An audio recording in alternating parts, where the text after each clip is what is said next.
Have you ever thought that avoiding falls isn't about being careful, but about walking the right way? For most older adults, fear of falling becomes a silent burden. It changes how they move, how they plan their days, even how free they feel stepping outside their front door. But what if I told you that many falls aren't random accidents, and that there are very specific ways you can walk that dramatically reduce your risk? In this video, we're going to explore 5 unexpected but powerful ways to walk that help older adults stay steady on their feet. These are not about buying expensive gadgets or learning complicated exercises. These are simple adjustments, tiny changes in posture, rhythm, and awareness that tap into how the human body was designed to move safely, even with age. And here's the surprising part. Many of these techniques are instinctive. Children use them naturally. Athletes are trained to use them. And people who live vibrantly well into their 80s and beyond often rediscover them, whether they realize it or not. Stay tuned until the end, because you might just find that protecting your mobility and independence isn't about slowing down or giving up ground. It's about moving smarter, not harder. And once you learn these 5 ways, you'll never walk quite the same again in the best possible sense. Now let's get started. Number 1. Downward gaze, scanning every few steps.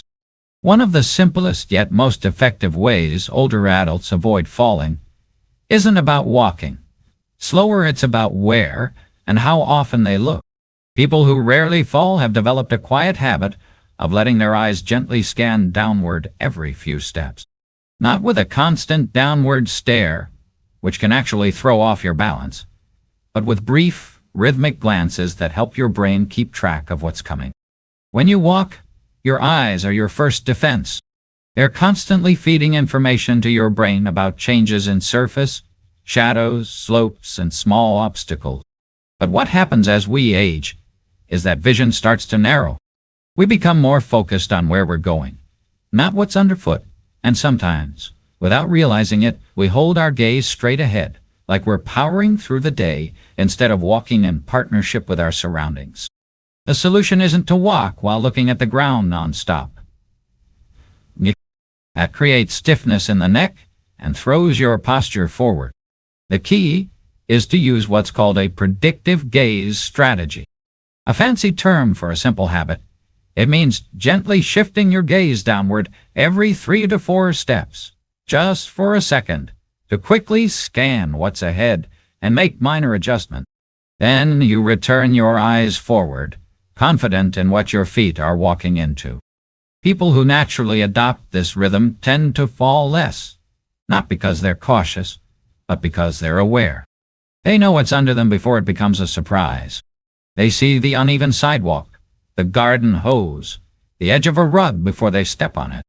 I remember a man named Raymond, 81, who used to take daily walks around his block.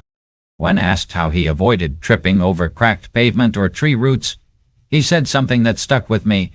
I let my eyes do half the walking. He didn't shuffle. He didn't stop every 5 seconds. He just glanced down, looked forward, and kept going. That rhythm of scanning without staring kept him upright for years. And there's more to it than just safety.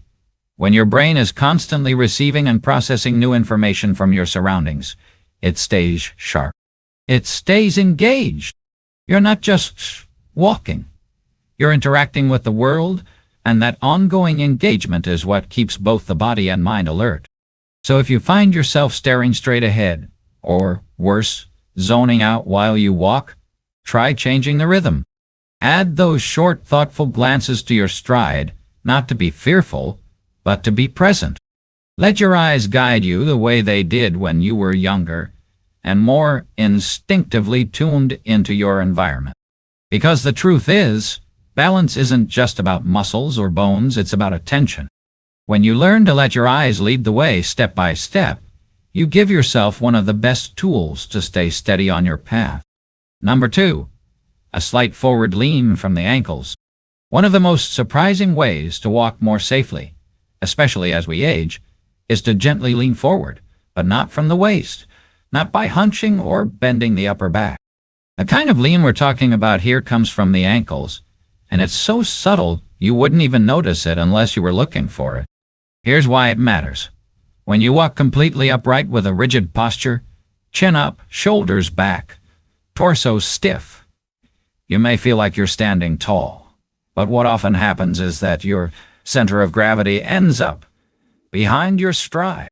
That forces you to work harder to stay balanced, and it actually increases your risk of being thrown off if you hit an uneven surface, a slippery patch, or a sudden slope. But when you allow your body to lean just slightly forward from the ankles, not the hips, it does something powerful. It aligns your center of gravity with your forward momentum. Your core muscles engage naturally. Your hips move more freely. Your feet land in front of you, not behind. And most importantly, it keeps you in motion without feeling like you're fighting gravity. It's the way children walk. It's the way long-distance hikers move. It's even how dancers and martial artists maintain balance while staying dynamic. And yes, it's how many older adults who never fall tend to move often without even realizing it. There's a simple way to test this. Stand up straight, then imagine there's a strong breeze pushing you gently from behind. Let yourself lean into it, not with your chest or shoulders, but from your ankles. Your body stays aligned, but your weight shifts slightly forward. That's the posture that keeps you balanced and moving forward in one fluid motion. When your stride begins from that posture, each step becomes more deliberate. You stop slapping your heels down. You begin to roll through your feet. Your arms fall into a natural swing, and your steps become lighter, smoother, and more efficient. Not just safer, but more comfortable. I once met a woman named Denise, 79, who still walked a mile every day without pain or fear. Her secret wasn't strength training or fancy shoes, it was this lean. She learned it in a balance class years ago, and once it became second nature. She said walking felt less like effort and more like flow. That's exactly what this does. It removes tension, adds rhythm, and lets your body do what it was designed to do. Not brace, not freeze, not hesitate, but move. When you lean forward from the ankles, you give your nervous system permission to trust the ground again. And that trust reduces the micro-hesitations that lead to stumbles, trips, and missteps. So, if you've been walking tall, but feeling a little unsteady, or if you've been taught that rigid posture is always the safest, it might be time to rethink that. A slight forward lean, just a few degrees, isn't weakness. It's wisdom. It's your body remembering how to move with momentum, not against it. Number 3. Coordinated arm swing with relaxed shoulders. When most people think about preventing falls, they focus on their feet, where they step, how fast or slow they go. But one of the most quietly effective tools for stable, safe walking is actually higher up. Your arms, specifically how they swing, and whether your shoulders are relaxed enough to let them do what they were built to do. Many older adults stop swinging their arms as they age. Sometimes it's due to stiffness in the shoulders. Sometimes it's because they're holding a bag or cane. And sometimes it's just a subtle habit that forms over time. Tight shoulders, clenched fists, or the classic hands clasped behind the back while walking might feel secure. But in reality, it limits the body's natural ability to stay balanced while in motion. What people often don't realize is that your arms are counterweights. They swing opposite to your legs. Your left arm moves forward as your right leg steps, and vice versa.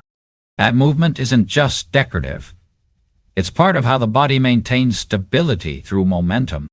The arm swing stabilizes the torso, keeps your gait symmetrical, and reduces the twisting that can throw your spine or hips off balance. When you allow your arms to swing freely, elbows slightly bent, hands relaxed, and shoulders down, you're telling your nervous system, I'm in rhythm. And that rhythm sends signals through your entire posture, right down to your feet.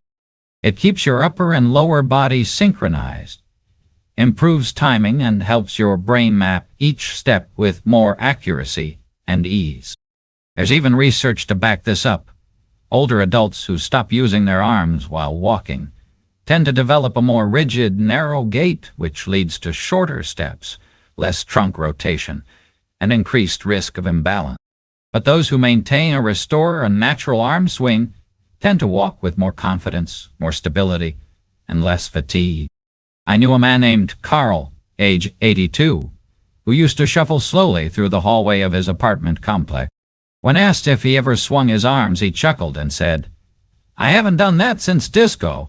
But after working with a physical therapist who helped him restore that gentle, rhythmic arm movement, his walking transformed.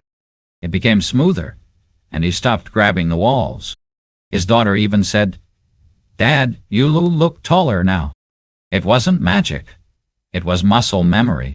His body simply needed permission to move the way it used to.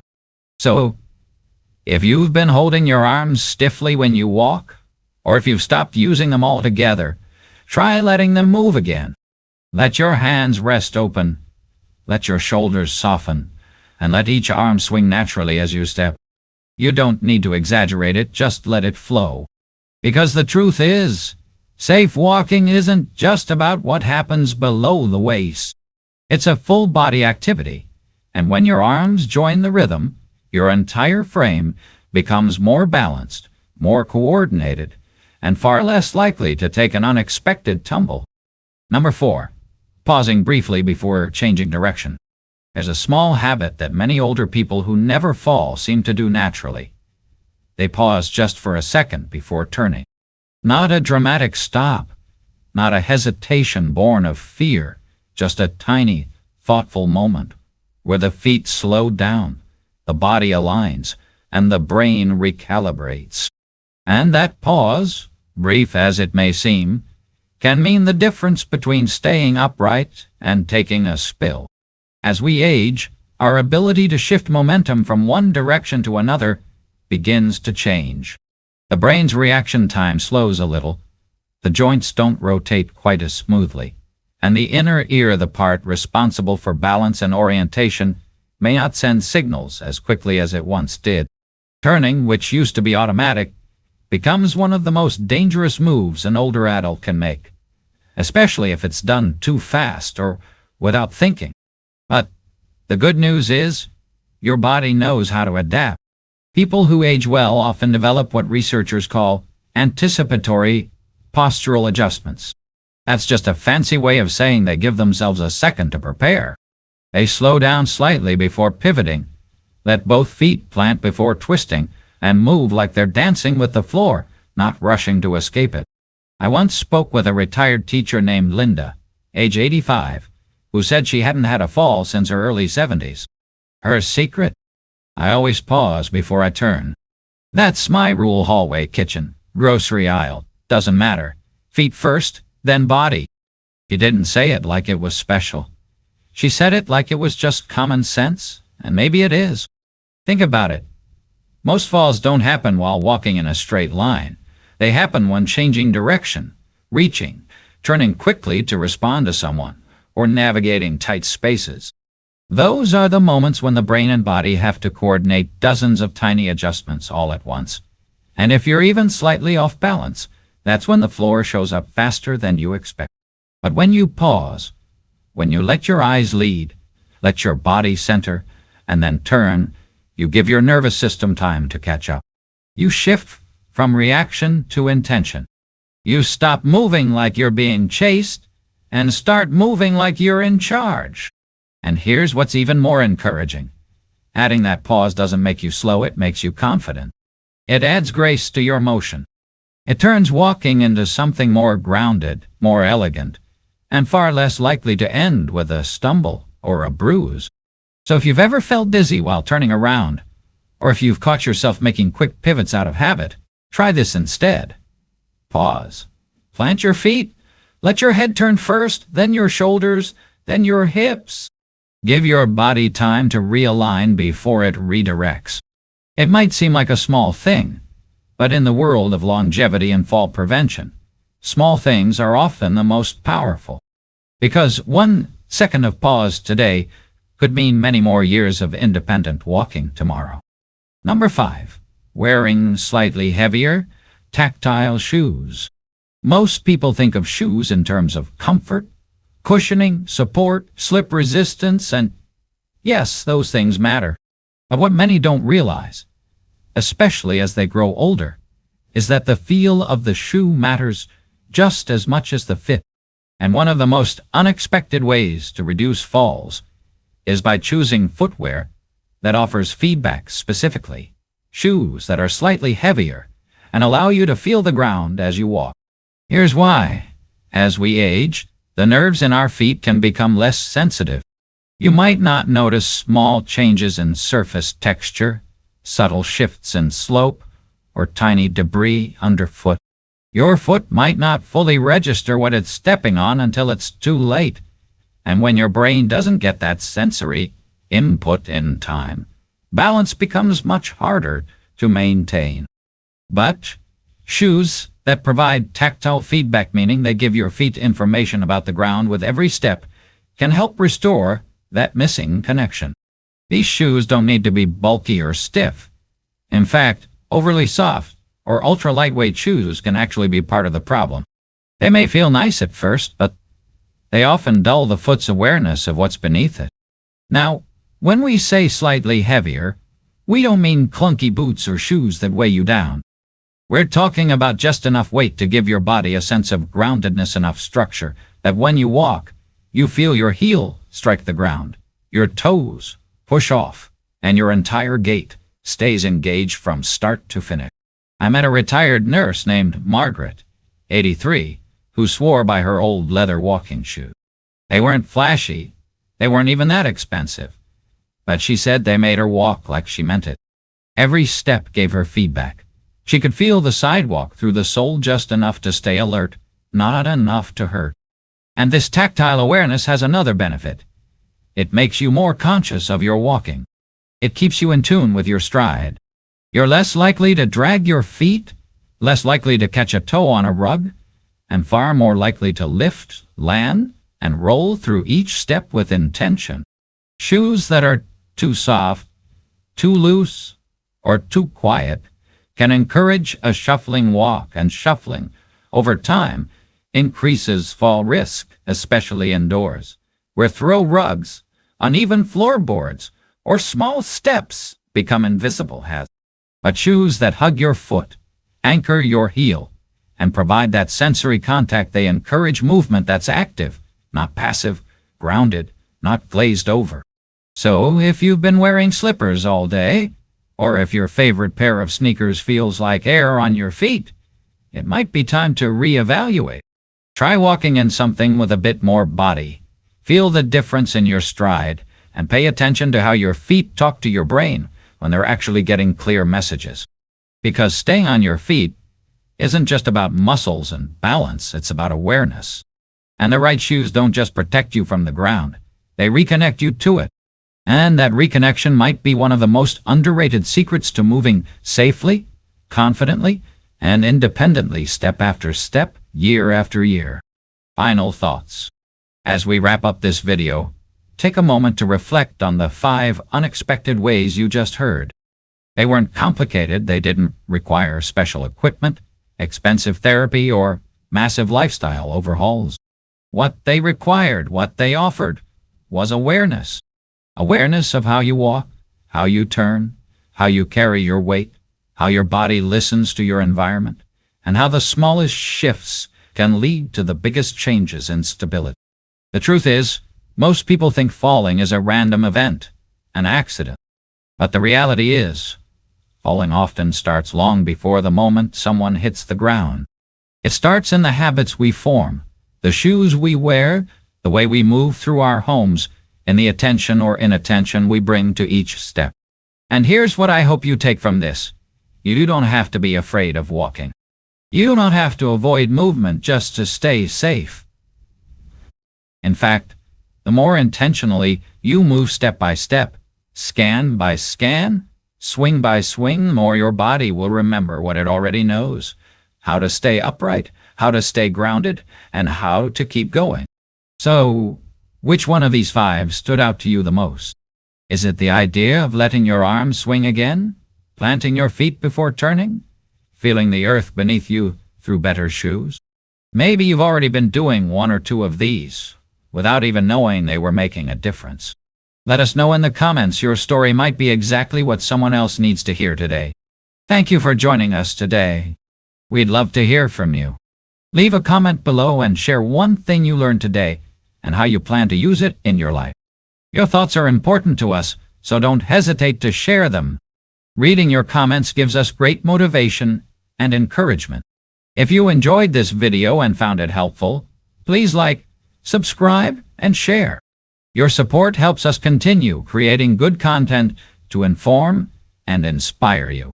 Thanks for watching, and we look forward to seeing you in the next video.